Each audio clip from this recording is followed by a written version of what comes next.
오늘 본문의 말씀을 가지고 다니엘의 기도라는 제목으로 함께 말씀 나누도록 하겠습니다. 우리 옆에 계신 분들에게 오늘 이렇게 인사했으면 좋겠습니다. 다니엘처럼 기도하는 성도가 됩시다. 다니엘처럼 기도하는 성도가 됩시다. 예, 그렇습니다. 여러분 정말 다니엘처럼 아름답게 기도하고 날마다 하나님 앞에 기도와 감사와 찬송 올려드리는 믿음의 자녀들이 다 되시기 바랍니다. 여러분 한 주간 동안 잘 지내셨습니까? 예, 저도 여러분들의 기도로 참 잘 지냈고요.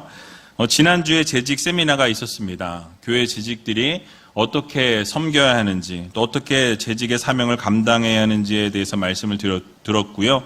또 교회의 사명, 또 교회에게 주신 은혜에 대한 부분들에 대해서 말씀을 들었습니다. 그래서 여러분 그 말씀 들으신 대로 교회에서 아름다운 사역들을 감당해 주시고 맡은 바 사명 정말 죽기까지 충성하며 열정과 열심으로 헌신과 봉사하는 귀한 우이제일교회 모든 성도님들이 다 되시기 바랍니다. 오늘은 다니엘에 대해서 다시 이어서 살펴보려고 하는데요. 지난 시간에 10절 말씀을 들었었어요. 그 앞부분부터 해서 10절 말씀까지 읽었는데 강조하고 싶은 부분이 있어서 다시 한번 10절 말씀을 오늘 설교를 하게 되었습니다. 우리가 다시 한번 10절 말씀 다시 한번 읽어보도록 하겠습니다.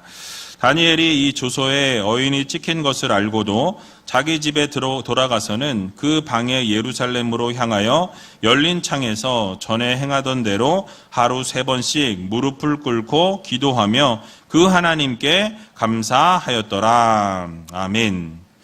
자, 다니엘은 30일 동안 이 다리오 왕 외에 다른 신이나 사람에게 무엇인가를 구하게 되면 사자굴에 집어넣기로 한 이 모든 것을 알고도 자기 집에 돌아가서는 어떻게 했다고 말씀합니까?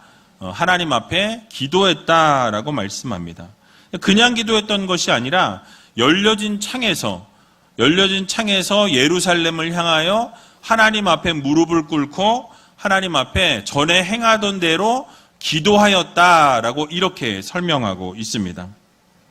여러분 여기서 우리는 다니엘의 모습을 통해 한 가지 교훈을 얻을 수 있습니다. 이 성도들의 삶 속에서도 이 기도만큼 중요한 것은 없다라는 것을 우리들에게 교훈해 주고 있는 본문의 말씀입니다. 여러분 다니엘에게 있어서 이 기도라는 것은 이 총리라는 직책, 이 총리라는 자리보다 더 중요하게 여겼고 또 자신의 생명이 사자굴에 들어갈 것을 알고도 기도한 것을 볼 때 자신의 생명보다 더 소중히 여겼던 것 역시 기도였다라는 것을 우리는 깨닫게 되는 것입니다. 지난번에 말씀드린 바와 같이 집에 돌아가서 굳이 열려진 창에서 기도할 필요는 없었습니다. 또 전에 행하던 대로 기도하지 않고 이 30일 동안만큼은 좀 문을 닫고 조용히 기도해도 전혀 문제가 없었을 거예요. 또 하나님께서 조용히 기도한다고 한들 그 기도를 듣지 않으시는 것도 아니었을 것입니다. 그러나 다니엘에게서는 그만큼 기도가 생명보다 중요했고 또 정말 이 생명보다 귀하다라고 여겼기 때문에 여러분 동일하게 하루 3번씩 무릎을 꿇고 하나님 앞에 간절하게 기도했다라는 것을 우리가 깨달을 수 있는 것이죠. 자, 이 말은 곧 다니엘은 어떠한 상황 가운데에서도 이 기도를 멈추지 않았다라는 거예요. 또 하나님께 기도하는 것을 쉬지 않았다라는 것을 보여주고 있습니다. 즉 기도하는 것을 그의 삶에 있어서 최우선으로 여겼다라는 것을 우리가 생각해 볼 수 있는 대목이죠. 여러분 다니엘의 이런 삶은 사실 결코 쉬운 삶이 아니었습니다. 우선 우리가 상식적으로만 그냥 생각해 본다면 다니엘은 그 당시 직책이 무엇이었습니까? 국무총리였어요. 그렇다면 이 어마어마한 대제국의 국무총리였다라고 할 때 그 얼마나 일정들이 많고 많은 일들을 감당했었겠냐라는 것이죠. 매일매일 바쁜 나날들을 보냈을 것입니다. 하지만 다니엘이 그러한 와중에서도 잊지 않은 것이 있었다라는 것이죠. 무엇입니까? 하나님 앞에 기도하는 것을 잊지 않았다라는 말씀이죠. 그것도 그냥 기도하는 것이 아니라 하루에 3번씩 하나님 앞에 열려진 창에서 예루살렘을 향하여 무릎을 꿇고 하나님 앞에 간절히 기도하고 찬양하고 감사를 올려드리는 것을 잊지 않았다라고 말씀하고 있는 것입니다. 여러분, 게다가 시간이 나는 대로 기도하거나 짜투리 시간을 이렇게 활용해서 기도한 것이 아니었어요. 정해놓은 시간을 가지고 정말 시간을 딱 정해놓고 그 시간이 되면 습관적으로 하나님 앞에 정말 정성을 다해서 하나님 앞에 기도하는 것을 잊지 않았고 놓치지 않았습니다. 나름대로 원칙을 정한 습관을 정해놓고 하나님 앞에 기도했다라고 말씀하죠. 자, 그럼 어떻게 기도했는지 그 기도의 몇 가지 특징을 같이 함께 살펴보도록 하겠습니다. 다니엘은 먼저 예루살렘을 향하여 하나님 앞에 기도했다라고 이렇게 말씀하죠.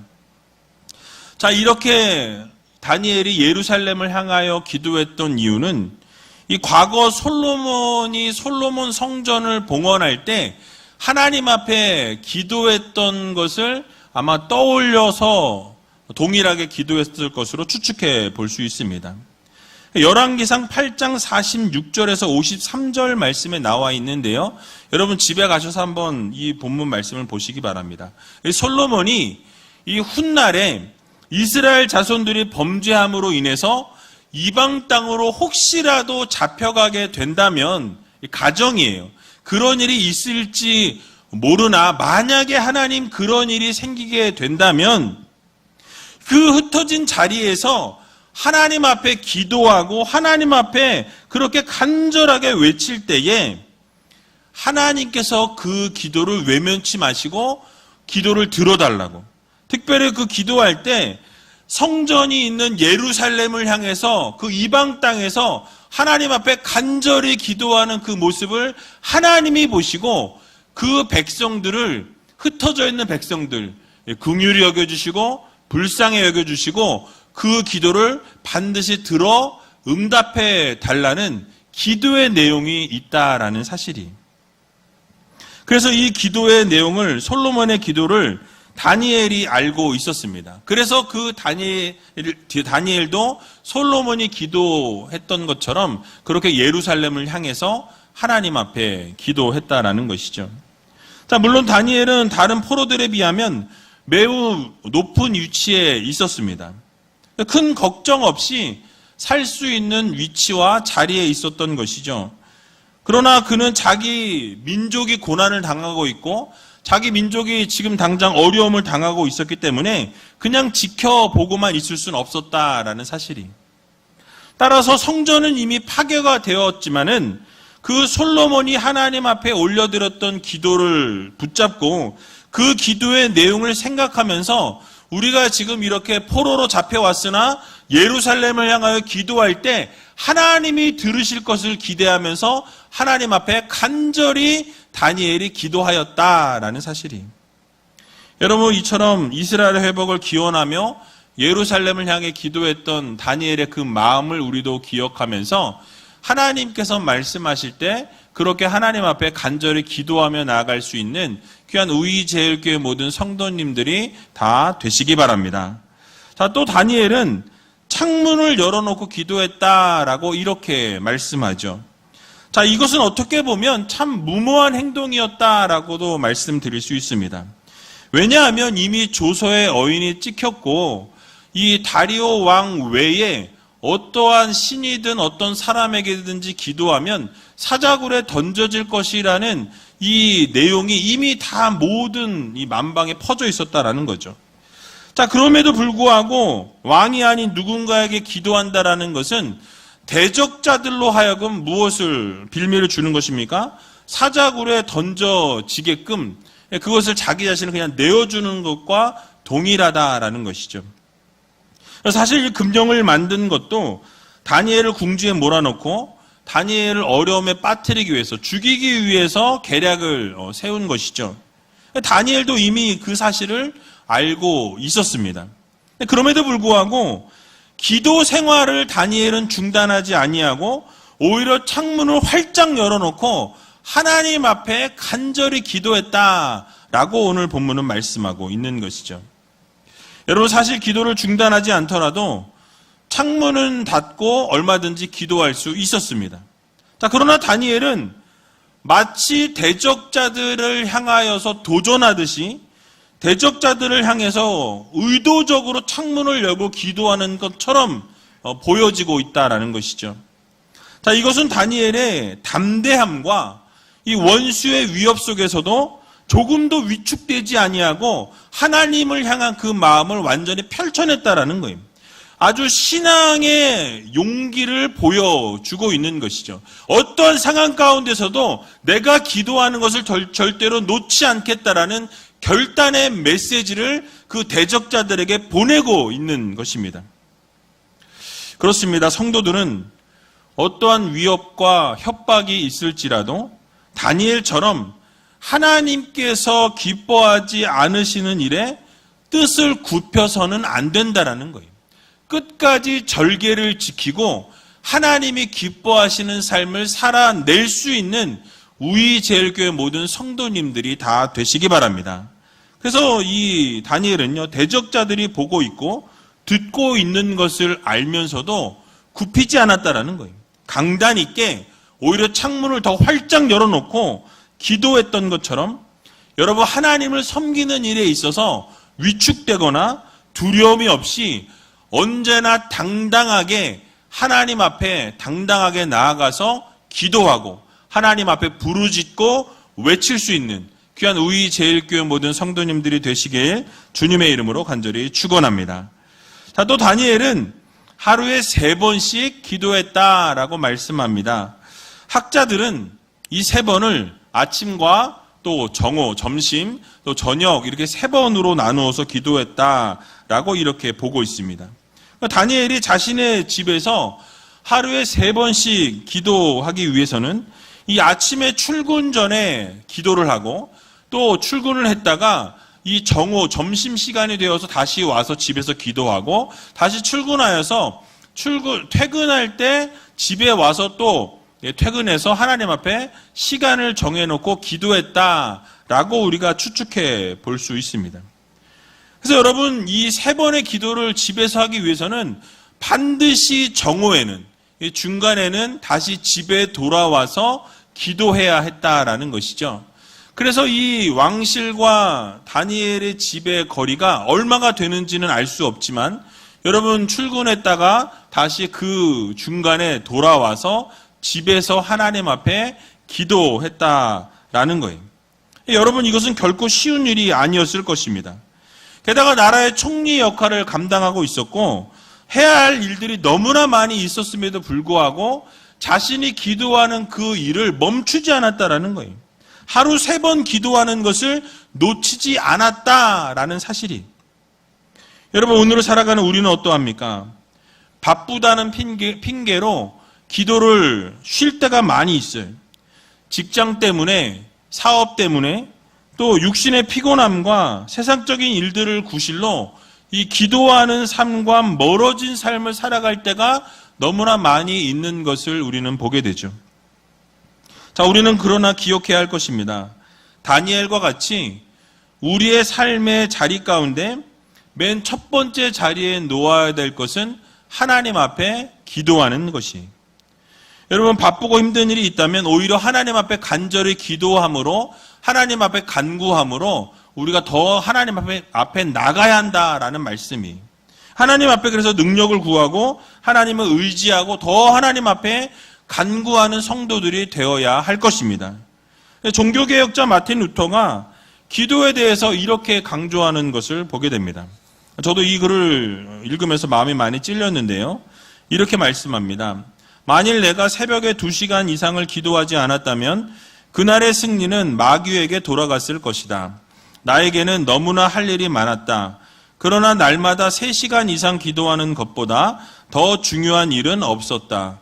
그 기도가 모든 일을 지탱해 나가게 하는 힘이 되었던 것이다. 라고 이야기하고 있습니다. 결국 새벽에 2시간 이상, 거의 3시간을 날마다 기도하지 않았다면 그 날의 모든 것은 마귀에게 빼앗겼을 것이라고 이야기합니다. 그러나 빼앗기지 않을 수 있었던 것은 결국 기도의 힘이다라고 이렇게 강조하고 있는 것을 보게 되죠. 여러분, 그렇습니다. 기도는 영적인 호흡입니다. 기도는 성도들의 믿음을 지탱할 수 있게 해주는 산소 탱크와도 같습니다. 기도는 우리의 사명, 하나님이 주신 사명을 완수하기 위해서 필요한 능력을 하나님으로부터 공급받는 통로가 바로 기도라는 사실을 여러분들 모두 마음 깊이 새기시기 바랍니다. 그러므로 이 기도의 중요성을 여러분 모두 잊지 마시고 하나님 앞에 날마다 부르짖고 하나님 앞에서 날마다 기도하고 간구함으로 하나님과의 영적인 교제의 끈을 놓지 않을 수 있는 귀한 우리 제일교회 모든 성도님들이 다 되시길 주님의 이름으로 간절히 축원합니다. 또 다니엘은 무릎을 꿇고 기도했다라고 이렇게 말씀하죠. 자, 흔히 히브리인들은 기도할 때 서서 하늘을 향해서 이렇게 두 손을 들고 하나님 앞에 기도했다라고 이렇게 이야기합니다. 그러나 그런 자세만이 유일한 기도 자세는 아니었습니다. 무릎을 꿇고 하나님 앞에 기도하는 경우들도 있었다라는 것이죠. 특별히 이처럼 무릎을 꿇고 기도한다라는 것은 하나님 앞에 겸손함으로 나가는 거예요. 가장 낮은 자세로 하나님 앞에 나아갈 것을 결단하는 것입니다. 겸손한 마음의 자세를 보여주는 것이죠. 게다가 무릎을 꿇는다라는 것은 아주 절박한 상황 가운데서 간절함으로 하나님 앞에 기도할 때 하나님 앞에 무릎을 꿇고 그렇게 기도했다라는 사실이. 예를 들어서 열왕기상 18장 42절의 말씀을 보면 이렇게 엘리야가 하나님 앞에 기도했습니다. 같이 한번 읽어보도록 하겠습니다. 아합이 먹고 마시러 올라가니라. 엘리야가 갈멜산 꼭대기로 올라가서 땅에 꿇어 엎드려 그 얼굴을 무릎 사이에 넣고. 아멘. 자, 엘리야가 하나님 앞에 이 비가 3년 6개월 동안 오지 않았는데 이제 비가 오게 해달라고 하나님 앞에 기도하면서 간절하게 하나님 앞에 기도하죠. 어떻게 기도했습니까? 자신의 얼굴을 무릎 사이에 집어넣고 하나님 앞에 간절히 겸손하게 부르짖으며 기도했다라고 이렇게 성경은 말씀합니다. 갈멜산 꼭대기에 올라가서 땅에 꿇어 엎드려 하나님 앞에 간절히 기도할 때 이 머리를 무릎 사이에 집어넣고 열심히 하나님 앞에 간구하고 기도했다라고 말씀하고 있어요. 저는 배가 나와서 이 자세가 안 되더라고요. 웃으신 분들은 집에 가서 해보세요. 되는지. 그만큼 엘리야가 간절하게 기도했다라는 것을 우리에게 보여줍니다. 다니엘도 하루에 3번 무릎을 꿇고 예루살렘을 향해서 하나님 앞에 간절히 기도했다라고 말씀하고 있는 것을 보게 됩니다. 얼마나 그 기도가 하나님 앞에 간절하고 절박했는지, 그 나라를 위해서 하나님 앞에 간절히 기도했는지를 보여주고 있는 거예요. 여러분, 오늘을 살아가는 우리도 지금 코로나 때문에 힘들고 어려운 상황 가운데 놓여 있습니다. 이 나라와 이 민족을 위해서 간절히 기도하는 성도들이 되어야 한다는 거예요. 또 이제 3월에 곧 대선이 있습니다. 정말 하나님이 원하시는, 하나님이 기뻐하시는, 또 하나님을 두려워할 줄 아는 그런 대통령이 뽑힐 수 있도록 여러분들 기도해 주시기 바랍니다. 그래서 올해 꼭 코로나가 종식이 선언되고 모든 나라와 민족이 어려움을 극복하고 모든 것에서부터 자유로워질 수 있는 귀한 은혜가 있는 한 해가 될 수 있도록 여러분 정말 간절하게 무릎을 꿇고 하나님 앞에 기도 올려드릴 수 있는 귀한 우이제일교회 모든 성도님들이 되시길 주님의 이름으로 간절히 축원합니다. 또 다니엘은 전에부터 해온 그대로 습관적으로 기도하였다라고 이렇게 말씀하죠. 오늘 본문 10절에 보게 되면 전에 하던 대로라고 이렇게 말씀합니다. 원문에 나온 단어를 문자적으로 해석해 보면 이렇게 해석을 할 수 있다고 합니다. 그가 이 시간 전부터 해오고 있던 모든 행위대로라고 이렇게 해석이 가능합니다. 이 말은 그 왕이 아닌 다른 신이나 사람에게 기도하는 자를 사자굴에 넣겠다라는 이 법령이 반포되기 전부터 이미 어떻겠습니까? 다니엘은 그렇게 하나님 앞에 습관적으로 늘 기도했다라는 거예요. 하루 3번씩 한 번도 놓치지 아니고 습관적으로 하나님 앞에 기도했다라는 것을 말하고 있는 것이죠. 자, 우리 예수님께서도 기도하실 때 습관을 쫓아 기도하셨다라고 성경은 말씀합니다. 누가복음 22장 39절에서 40절에 나와 있는데요. 같이 한번 읽어보겠습니다. 예수께서 나가사 습관을 쫓아 감람산에 가심에 제자들도 쫓았더니 그곳에 이르러 저희에게 이르시되 시험에 들지 않기를 기도하라 하시고. 아멘. 그러니까 예수님께서 기도하실 때 습관을 따라 기도하셨다라고 말씀하죠. 즉 하나님 앞에 기도할 때 기도가 우선순위였다라는 거예요. 어떤 상황 가운데서도, 어떤 환경 가운데서도, 어떤 어려움 속에서도 습관을 따라 하나님 앞에 기도하는 것을 멈추지 않으셨다라는 말씀이죠. 여러분, 우리의 삶에도 동일합니다. 기도가 우선순위가 되는 성도가 되어야 한다라는 거예요. 아무리 바쁘고 어려운 상황 가운데 있을지라도, 힘든 상황 가운데 있을지라도, 시간이 부족할지라도 기도하는 일을 게을리해서는 안 된다라고 말씀하죠. 하나님과 영적인 호흡이 끊어져서는 안 된다라는 것을 우리들에게 말씀해 주고 있는 것입니다. 그러므로 우리는 날마다 하나님과 소통하고 교제하고 간구하고 하나님 앞에 부르짖어 기도할 수 있는 귀한 우이제일교회 모든 성도님들이 다 되시기 바랍니다. 마지막으로 한 가지 다니엘은 기도하면서 빠뜨리지 않은 것이 있어요. 바로 하나님 앞에 감사하는 기도를 빠뜨리지 않았다라는 사실이에요. 오늘 본문을 보게 되면 그 하나님께 감사하였더라라고 이렇게 말씀하죠. 여러분, 지금 다니엘의 상황이 어떠합니까? 위기 중에 위기였어요. 지금 하고 있는 이 기도 때문에 분명히 대적자들로 하여금 걸고 넘어지게 될 것이고 결국 다니엘은 사자굴에 던져질 수밖에 없는 상황에 놓이게 되었습니다. 근데 그것을 알면서도 지금 다니엘은 뭘 하고 있죠? 기도하고 있다라는 사실이에요. 내가 이 기도하면 분명히 사자굴에 던져질 것이다 라는 사실을 아는 그 위기 속에서도 어떻게 했습니까? 기도를 멈추지 않았다라는 거예요. 그런데 기도를 멈추지 않았을 뿐만 아니라 그 위기 가운데서도 감사하는 것을 잊지 않았다라고 말씀하고 있는 것이죠. 감사의 기도를 올려드렸습니다. 여러분, 이처럼 성도들의 삶에도 감사의 기도가 빠져서는 안 된다라는 거예요. 물론 감사할 수 있는 상황 가운데서는 누구나 감사할 수 있어요. 믿지 않는 분들도 감사할 조건이 생기고 감사할 환경이 주어지면 감사하는 것을 우리가 보게 되죠. 그러나 믿는 자들은 어떻게 해야 됩니까? 감사할 수 없는 중에 감사할 줄 아는 성도들이 되어야 한다는 사실이에요. 여러분, 다니엘은 어떤 상황입니까? 생명이 오고 가고 있는 상황이었어요. 죽음의 문턱 가운데 놓여져 있던 상황이었습니다. 그러나 그 상황 가운데서도 그가 놓치지 않았던 것은 하나님 앞에 감사를 올려드렸다라는 사실이에요. 그래서 다니엘의 입에서는 감사가 끊이지 않았고 언제나 하나님 앞에 기도할 때마다 이 감사의 이 메시지가 멈춰지지 않았다라는 이 사실을 우리는 반드시 기억해야 할 것입니다. 그렇습니다. 우리도 어려울 때가 있습니다. 힘들 때가 있습니다. 앞이 캄캄하고 어디로 가야 할지 모르고 방향을 잃어버릴 때가 있어요. 긴 터널이 끝이 없이 이어지는 것 같은 상황에 놓일 때가 있습니다. 여러분, 그럼에도 불구하고 그런 상황과 형편 가운데 있을지라도 우리가 잊지 말아야 될 것은 감사의 기도라는 거예요. 여러분, 이유가 무엇입니까? 그렇게 힘들고 어려운 상황 가운데서도 우리가 감사해야 될 이유는 단 한 가지예요. 바로 우리 예수 그리스도께서 우리를 위해서 죽으셨고 그래서 우리가 영원한 생명을 얻을 수 있었기 때문입니다. 그 어떤 것으로도 우리가 갚을 수 없다라는 거예요. 그래서 우리가 그 생명을 주시는 것을 생각하면 어떤 환경과 상황 속에서도 감사를 멈출 수 없다라는 것을 여러분 모두 기억하시기 바랍니다.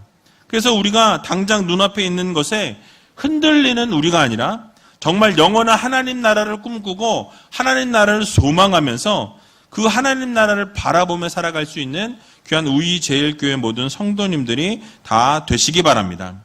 골로새서 4장 2절에 보면 이렇게 우리들에게 권면합니다. 같이 한번 읽어보겠습니다. 기도를 항상 힘쓰고 기도에 감사함으로 깨어 있으라. 아멘.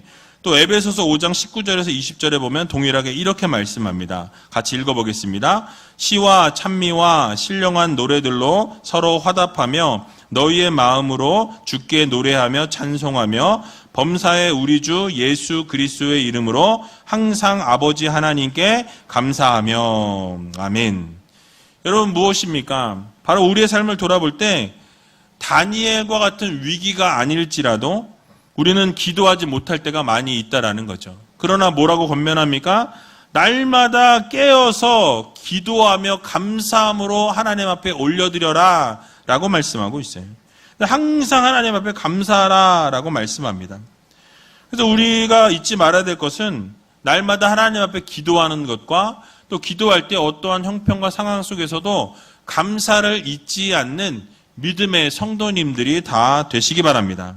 여러분들이 그렇게 하나님 앞에 감사를 올려드리면 하나님께서 어떤 반응을 보이시겠느냐라는 거예요. 정말 내가 사랑하는 아들이, 내가 정말 사랑하는 딸이 힘들고 어려운 상황 가운데서도 끝까지 하나님을 바라보면서 끝까지 하나님을 신뢰하고 하나님 앞에 감사하는 모습을 보이면 하나님께서도 여러분들의 그 기도하는 모습을 보시고 그 마음이 움직이셔서 힘들고 어려운 중에도 감사하는 모습을 보실 때 어떻게 하시겠습니까? 여러분들의 기도에 반드시 응답해 주신다는 사실을 여러분들 모두 믿으시기 바랍니다. 그래서 시편 17편 6절에 보면 이렇게 하나님이 말씀하시는 것을 보게 되죠. 같이 한번 읽어보겠습니다. 하나님이여 내게 응답하시겠는 고로 내가 불렀사오니 귀를 기울여 내 말을 들으소서. 아멘. 또 이사야 65편 24절에도 동일하게 이렇게 말씀합니다. 같이 읽어보겠습니다. 그들이 부르기 전에 내가 응답하겠고 그들이 말을 마치기 전에 내가 들을 것이며. 아멘. 그러니까 하나님은 먼저 응답하기 원하시는 하나님이시라는 거예요.